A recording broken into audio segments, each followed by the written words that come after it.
বুড়িমারী থেকে ঢাকা রুটে সরাসরি আন্তনগর ট্রেন বুড়িমারী এক্সপ্রেস চালুর দাবিতে লালমনিরহাটের পাটগ্রাম ও বুড়িমারী স্টেশনে দ্বিতীয় দিনের মতো রেলপথ ও সড়ক অবরোধ করা হয়েছে।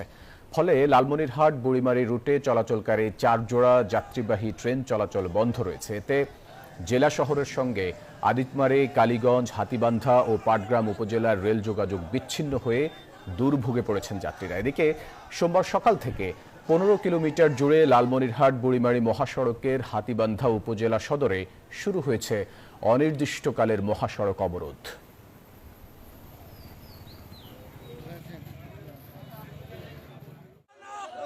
আমাদের দাবি মানতে হবে বুড়িমারী এক্সপ্রেস দিতে হবে। আমাদের কাঙ্ক্ষিত ট্রেনটি আগামী 24 ঘন্টার মধ্যে বাস্তবায়ন করতে ব্যর্থ হয় তাহলে আমরা এই অবরোধ থেকে আরো কঠিন কর্মসূচি গ্রহণ করব। লালমনিরহাট থেকে চলাচল করতেছে, তাই আমরা চাই যেন বুড়িমারী থেকে বুড়িমারী এক্সপ্রেস চালু হয়। এটা আমাদের প্রাণের দাবি। যাত্রীরাই নামে চলে গেছে, রাস্তা ব্যারিকেড ছিল, তার কারণে যাত্রী ছিল না। দর্শকের বিষয় বিস্তারিত জানাতে লালমনিরহাট থেকে যুক্ত হচ্ছেন সহকর্মী রবিউল হাসান। রবিউল, সড়ক ও রেলপথ অবরোধের কারণে ভোগান্তিতে পড়েছেন এই অঞ্চলের মানুষ, এই ব্যাপারে সংশ্লিষ্টরা কি বলছেন? বান্ডেল থাকলে প্রতি সেনমানিতে টাকা বাঁচবে। বিকাশ সেনমানি বান্ডেল কিনে জিতুন প্রতি লেনদেনে।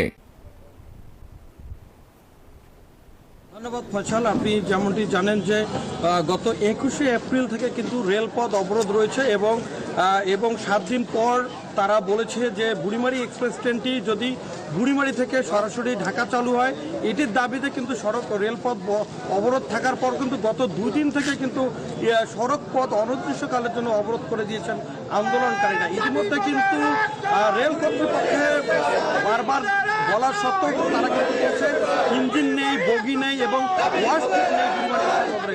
ইতিমধ্যে তারা বিভিন্ন অজুহাতে কিন্তু রেলটি চালু না করায় কিন্তু এ ধরনের আন্দোলন চলছে এবং লালমনিরহাটের হাতীবান্ধা, পাটগ্রাম এবং 4 উপজেলায় কিন্তু এই আন্দোলন চলছে।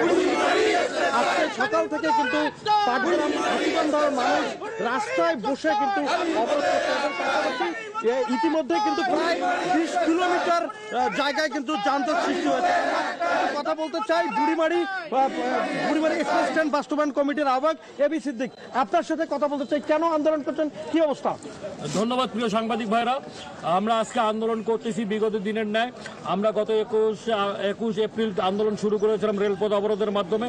আমরা আলটিমেটাম দিয়েছিলাম 7 দিনের মধ্যে যদি আমাদের দাবি আদায় না হয়, আমাদের কাঙ্ক্ষিত ট্রেনটি বুড়িমারী এক্সপ্রেস ট্রেনটি যদি বাস্তবায়িত না হয়, তাহলে আমরা পুনরায় সড়ক অবরোধ অনির্দিষ্টকালের জন্য করব।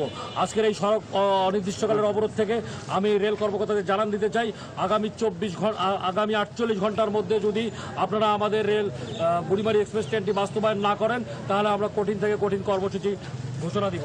ধন্যবাদ আপনাকে। আমরা শুনছিলাম বুড়িমারী এক্সপ্রেস ট্রেনটি কিন্তু বাস্তবায়নের আহ্বায়কের সাথে কথা বললাম। ইতিমধ্যে কিন্তু বুড়িমারী স্থল বন্দরে কিন্তু যে আমদানি রপ্তানি চালু হলে কিন্তু ট্রাক না চলায় কিন্তু অচল অবস্থায় পড়ে গেছে 2 দিন ধরে। এই ছিল আমার কাছে সর্বশেষ। ফিরে যাচ্ছি স্টুডিওতে। রবিউল, আপনাকে ধন্যবাদ আমাদের সাথে যুক্ত হবার জন্য।